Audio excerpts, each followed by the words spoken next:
Dans cette vidéo, je vais vous présenter 5 projets hyper prometteurs sur Starknet qui sont tous très innovants et qu'on ne va retrouver sur aucun autre écosystème blockchain. Ces projets sont pour moi parmi les meilleurs projets sur Starknet. On va par exemple retrouver un framework pour AppChain, un layer 2 ZK EVM et je finirai avec un projet qui mélange Zero Knowledge, Machine Learning et Intelligence Artificielle. Certains de ces projets vont aussi sûrement faire un airdrop, donc quand c'est le cas, je vous expliquerai comment potentiellement y être éligible. Mais juste avant de passer en revue ces projets, on va revoir rapidement quels sont les points forts de Starknet et l'impact colossal de la toute dernière mise à jour d'Ethereum sur Starknet.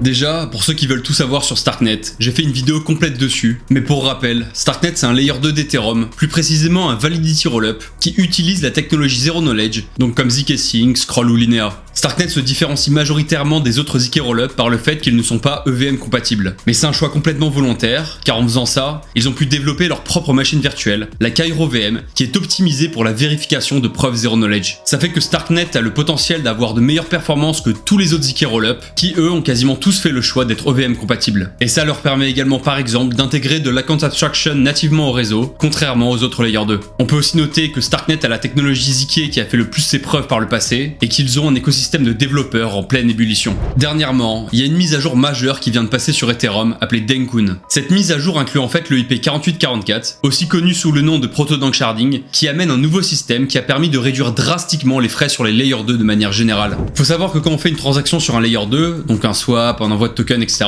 en fait on va payer à la fois pour la data availability et à la fois pour la vérification des preuves. Et cette partie data availability, globalement, c'est la partie la plus importante du coût de la transaction. C'est pour ça que cette mise à jour réduit énormément les coûts des transactions, car en divisant par 10 les coûts de la data availability, on divise par conséquent le coût des transactions. Et comme j'ai dit, Starknet est hyper optimisé pour la vérification des preuves, vu qu'ils n'ont pas la contrainte de la compatibilité EVM. Ça fait qu'avant cette mise à jour, le coût de la vérification des preuves était minime par rapport au coût des transactions au global, et c'est donc le coût de la data availability qui représentait 90 à 95% du coût des transactions. Alors que sur les autres ZK Rollup comme zkSync, la data availability représentait plus, on va dire, dans les 60% du coût de la transaction. C'est pour ça que Starknet est littéralement le Layer 2 qui a le plus profité de l'EIP 4844. Car vu que la data availability représentait la quasi-totalité du coût de la transaction sur Starknet, en enlevant cette partie, ils ont divisé par 20 le coût des transactions. Ce qui fait qu'aujourd'hui, Starknet est le Layer 2 le moins cher avec Optimism, et donc le ZK Rollup le moins cher de tous. Avec un coût pour envoyer des tokens ou faire un swap qui se limite à quelques centimes. Donc voilà, je tenais à faire cette petite aparté pour vous montrer de façon concrète la puissance d'avoir fait le choix de ne pas être EVM compatible et d'être optimisé pour les preuves Zero Knowledge comme Starknet.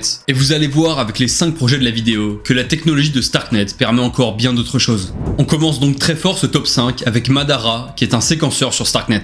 Un séquenceur, c'est un des deux composants principaux d'un ZK Rollup qui permet d'exécuter les transactions et de les mettre dans des blocs pour les envoyer au prover, qui est l'autre composant majeur d'un ZK Rollup. Mais Madara, c'est bien plus qu'un séquenceur. C'est toute une stack technique open source qui permet à n'importe qui de créer des appchains. Les appchains, ce sont des applications qui ont leur propre blockchain, qui peuvent être sous forme de Layer 2 ou de Layer 3. Madara, c'est donc un framework pour ZK Rollup qui utilise Substrate et qui intègre la KairoVM. Substrate, c'est le SDK initialement conçu par l'équipe de Polkadot qui permet à Madara d'avoir une architecture interopérable et très modulaire. Ça laisse la possibilité aux développeurs qui utilisent Madara de choisir le consensus qu'ils veulent, le temps de bloc qu'ils veulent, le token de gaz qu'ils veulent, etc. Ils peuvent également choisir eux-mêmes la solution de data availability qu'ils préfèrent, donc ça peut être Celestia, EigenDA ou d'autres. En plus de ça, grâce à son utilisation du langage Cairo et de la KairoVM, Madara est en mesure de générer des preuves de manière très efficiente. Donc Madara permet d'exécuter les smart contracts de manière prouvable, sécurisée, scalable et à moindre coût. Mais Madara permet surtout aux développeurs de déployer facilement leur appchain sans avoir à se soucier de tout ça, pour juste avoir à se concentrer sur la couche applicative, l'expérience utilisateur et leur business model. C'est aussi important de savoir qu'actuellement, tous les ZK Rollup ont un point de centralisation au niveau des séquenceurs. Donc Starknet a absolument besoin de plusieurs séquenceurs comme Madara pour décentraliser sa stack technique et mettre une longueur d'avance aux autres Layer 2 au niveau décentralisation.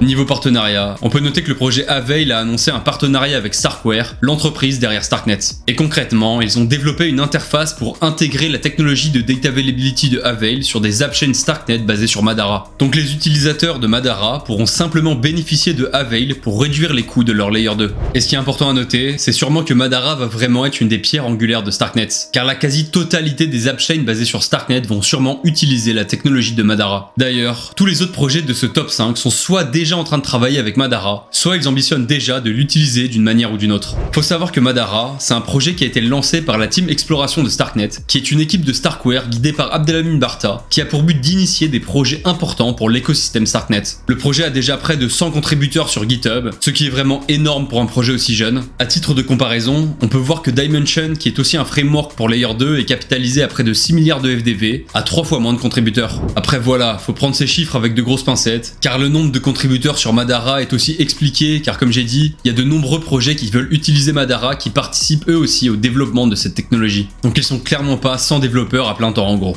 Aujourd'hui, Madara n'a pas encore sorti de token, et comme j'explique dans ma vidéo sur le narratif modulaire, la vaste majorité des projets qui ressemblent à Madara n'ont pas encore de token non plus, mais ça viendra peut-être à un moment. Le deuxième projet dont je vais parler, ceux qui me suivent depuis ma deuxième vidéo le connaissent déjà, c'est Carbonable. À la base, Carbonable c'est une plateforme de financement de projets de compensation carbone. En gros, Carbonable sélectionne des projets de régénération de la nature, et pour les financer, ils les tokenisent et ils les mettent en vente sur leur application. Et donc en achetant un de ces tokens, on va pouvoir percevoir un rendement provenant de la vente de crédit carbone que génère la parcelle de terrain du projet représentée par notre token. C'est donc complètement un projet Real World Assets qui permet d'obtenir un rendement basé sur des actifs réels, tout ça dans le secteur de l'action environnementale. Faut savoir qu'il y a de plus en plus de réglementations et de lois qui arrivent pour obliger toutes les entreprises à décarboner toute leur chaîne de valeur et à compenser le reste de leurs émissions qu'elles ne peuvent pas décarboner. Le problème, c'est que c'est très compliqué pour les entreprises de trouver des solutions efficientes et fiables pour compenser leurs émissions. Il y a donc un besoin criant de leur côté. C'est pour ça que Carbonable a beaucoup travaillé dans l'ombre pour nouer des partenariats avec des entreprises comme Orange, Pierre Fabre et qu'ils sont très proches de collaborer avec d'autres très grosses entités. Carbonable a réussi à obtenir le label Deep Tech fourni par la BPI, qui est un label prestigieux et compliqué à avoir, qui est décerné qu'à des entreprises très innovantes de leur secteur. Ça montre vraiment à quel point Carbonable est un projet sérieux. Aujourd'hui, ils sont une douzaine dans l'équipe, ils ont déjà levé 1,2 million en 2023, et ils vont très bientôt sûrement réaliser une autre levée de fonds encore plus importante. Courant 2023, les fondateurs de Carbonable ont aussi découvert qu'ils pouvaient s'étendre à bien d'autres cas d'utilisation que le financement de projets de compensation carbone. Ils ont découvert que dans tout le secteur de l'action environnementale, il y avait énormément de greenwashing et un besoin immense d'auditabilité et de standardisation de ce marché. Ils ont donc l'ambition de transformer Carbonable en une infrastructure blockchain globale pour que tous les projets touchant de près ou de loin à l'action environnementale, qui ont besoin d'intégrité, puissent se déployer dessus et prouver réellement leur impact. Et pour ça, ils sont déjà très bien partis, car ils ont déjà construit une bonne partie de l'infrastructure à travers leur plateforme de financement Web3 et les différentes solutions qu'ils ont développées pour les entreprises partenaires. Mais ils ne mettent pas du tout de côté leur première proposition de valeur, car de nombreux projets de qualité arrivent, dont un projet majeur dont le financement commence à partir de demain. Ce projet est appelé Karaturu, c'est un projet de restauration de la mangrove qu'ils ont cofinancé avec le groupe pharmaceutique Pierre Fabre. C'est le plus gros projet que Carbonable ait fait jusqu'à maintenant, mais c'est aussi le plus qualitatif, que ce soit d'un point de vue impact, respect de la biodiversité, etc. Et il y a déjà d'autres projets et entreprises qui ont validé le fait qu'ils allaient investir dans ce projet, comme Starknet eux-mêmes, mais aussi HCC, et la plupart des plus gros projets sur Starknet, comme Argent, Avenue, Node Guardians et bien d'autres. Le début de la vente se fait ce lundi 25 mars, et mardi, tout le monde pourra y accéder, et vu qu'on achète les parts du token via des SFT et non des NFT, on peut dans l'idée décider le montant précis qu'on veut investir dedans. Mais bien sûr, ce n'est absolument pas une incitation à l'achat, je vous invite à faire vos propres recherches, et je vous mettrai des liens en description si ça vous intéresse. Carbonable aura aussi un token qui aura probablement des utilités de gouvernance et qui donnera des avantages sur leur plateforme, mais il n'est pas encore disponible à l'achat. Par contre, ils ont sorti un onglet leaderboard avec un système de points, donc on peut fortement supposer qu'il y aura un airdrop pour ceux qui ont le plus de points, sachant qu'on gagne majoritairement des points en finançant les projets de restauration de la nature. D'ailleurs, le fait de posséder des tokens du projet Karaturu permettra d'obtenir un boost sur les points. Ensuite, on peut parler d'Herodotus, qui est un protocole d'accès de données on-chain qui utilise les storage proof. Alors oui, je sais, au premier abord ça peut paraître vraiment incompréhensible, mais je vais essayer de vous expliquer tout ça. En gros, c'est un protocole qui va permettre à un layer 2 d'accéder à des données du layer 1 et inversement, de façon sécurisée grâce au Zero Knowledge Proof. On dirait peut-être pas comme ça, mais c'est une réelle innovation technologique majeure. On a encore du mal à concevoir tous les cas d'utilisation que ça permet, mais on va en aborder quelques-uns juste après. Pour ça, Herodotus a développé 3 produits principaux. On a les Storage Proof. C'est la fusion entre des Inclusion Proof, des Proof of Computation et des Zero Knowledge Proof. Concrètement, ce sont des preuves qui vont permettre d'accéder à n'importe quel type de données on-chain de façon sécurisée et scalable. On a le Storage Proof API, c'est la technologie qui permet aux développeurs d'utiliser facilement ces fameux Storage Proof dans leur application. Et on a Herodotus Turbo, c'est une fonctionnalité qui n'est pas encore disponible, mais elle permettra de simplifier encore plus l'utilisation des Storage Proof. proof. Grâce à ça, les développeurs pourront intégrer les storage proof de façon interopérable entre les différents layers 2 en déployant seulement une seule ligne de code. Les storage proof, c'est donc un type de communication cross-chain. Elles sont dès à présent disponibles sur Ethereum, Starknet et zk-Sync et seront bientôt disponibles sur d'autres layers 2. Herodotus a d'ailleurs réussi à prouver l'entièreté de la blockchain Ethereum en collaborant avec Starkware pour utiliser leur prover.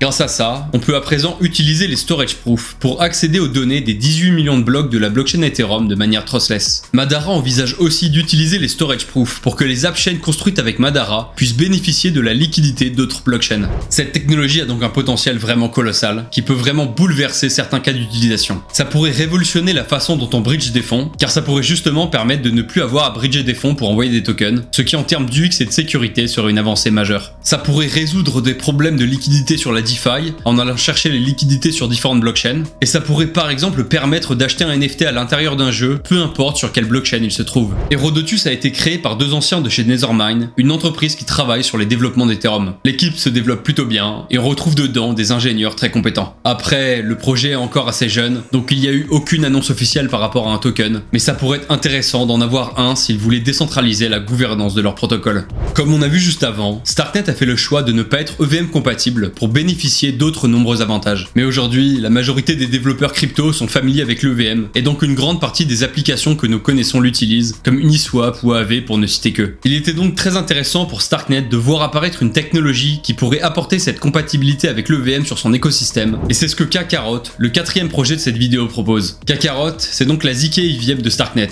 Donc c'est un layer 2 EVM compatible du type ZK Rollup, comme zk-Sync ou Scroll. Kakarot permet donc à tous les développeurs Solidity de ramener leur application EVM sur Kakarot, tout en bénéficiant de la scalabilité de Starknet. Ça permettra par exemple d'interagir avec Starknet via les wallets Rabi ou Metamask. Kakarot a été développé en Cairo, le langage de Starknet, et vu que c'est un langage qui permet de générer des preuves ZK par défaut, les développeurs de Kakarot ont juste eu à écrire une EVM pour que cette EVM soit par défaut une ZK EVM. Kakarot est donc une belle démonstration de la puissance de Cairo et de la Cairo VM, car en bénéficiant de cette technologie, les quelques ingénieurs de Kakarot ont pu développer en très peu de temps une ZK EVM sans avoir eu besoin de cryptographe et qui pourra concurrencer des mastodontes comme zk-Sync ou Polygon. Ça a aussi permis à la ZK EVM de Kakarot d'être écrite en peu de lignes de code comparé aux autres ZK EVM, ce qui lui permet d'être très sécurisé car le pourcentage de chance qu'il y a un bug est plus faible et la surface d'attaque est réduite. Faut savoir que Kakarot pour l'instant c'est pas vraiment une blockchain, c'est un programme Cairo, donc aujourd'hui Kakarot c'est un smart contract sur Starknet. Les développeurs de Kakarot travaillent aussi avec Madara pour créer une synergie entre les deux projets. En gros ça permettrait aux développeurs d'applications d'utiliser cette intégration entre les deux projets pour créer des Layer 3 ZK EVM, donc des appchains EVM qui utilisent la technologie de Starknet.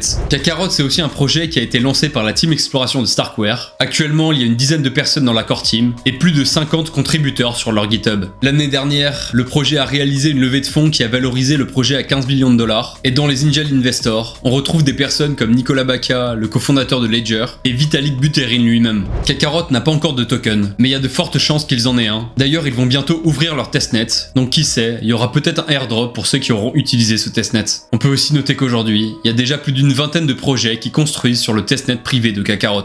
Le 5e et dernier projet de cette vidéo, c'est Giza. Giza, c'est un projet qui permet de construire des solutions d'intelligence artificielle prouvables grâce au Zero Knowledge Proof, de façon simple, sécurisée et scalable. C'est ce qu'on appelle le ZKML, pour Zero Knowledge Machine Learning. Aujourd'hui, on a d'un côté les solutions d'IA classiques, comme ChatGPT, qui ont des moyens colossaux, mais qui manquent énormément d'intégrité, et de l'autre, on a des projets qui veulent réaliser l'entraînement des modèles de machine learning on-chain, alors que ça coûte extrêmement cher et que c'est peu efficient. Donc ce que propose Giza, c'est de ne pas avoir à faire le machine learning on-chain, mais de pouvoir bénéficier des modèles sur le Web 2 qui bénéficient de beaucoup plus de puissance de calcul, en prouvant l'intégrité de leurs modèles grâce à la technologie ZK. Giza met en fait à disposition ce qu'ils appellent des AI Actions. C'est cette technologie qui va permettre aux développeurs de se servir de Giza pour créer des solutions de machine learning prouvables, et qui va permettre au protocole d'utiliser Giza pour prouver que leur modèle de machine learning n'est pas biaisé. Leur objectif, c'est aussi d'apporter la meilleure expérience de développement possible aux développeurs. Pour ça, ils permettent par exemple d'écrire du code en Python, et ils permettent d'intégrer les AI Actions sans avoir à modifier son smart contract. Mais Giza met à disposition d'autres solutions très intéressantes. Ils ont créé Giza CLI qui permet d'interagir avec Giza depuis son terminal, et qui permettra aussi entre autres de déployer des modèles de machine learning on-chain, donc comme un genre de Hugging Face façon Web3. Ils ont également développé Orion, qui est un framework complet pour créer des modèles de Zero Knowledge Machine Learning. En plus de ça, ils fournissent des librairies pour faciliter la création d'applications blockchain de machine learning. Ils proposent des dashboards pour traquer et gérer l'intégration de ces AI Actions dans son application. Et ils ont de nombreuses intégrations, notamment des cloud providers comme AWS AWS, Azure pour assurer la meilleure compatibilité et expérience possible. Giza a déjà de nombreux partenaires comme Carbonable, Modulus, Avenue, Starkware et bien d'autres. Ils ont récemment organisé un hackathon qui a réuni plus de 80 participants pour 13 projets. L'équipe du projet n'est pas encore immense, mais elle s'agrandit peu à peu. Ils ont déjà plus de 30 contributeurs sur leur GitHub de Orion et on peut noter qu'ils ont déjà levé 3 millions l'année dernière. Il n'y a encore aucune information à propos du token car le projet est encore une fois très jeune, mais s'il venait à y en avoir un, je le garderai à l'œil car Giza est positionné sur des narratifs très intéressants.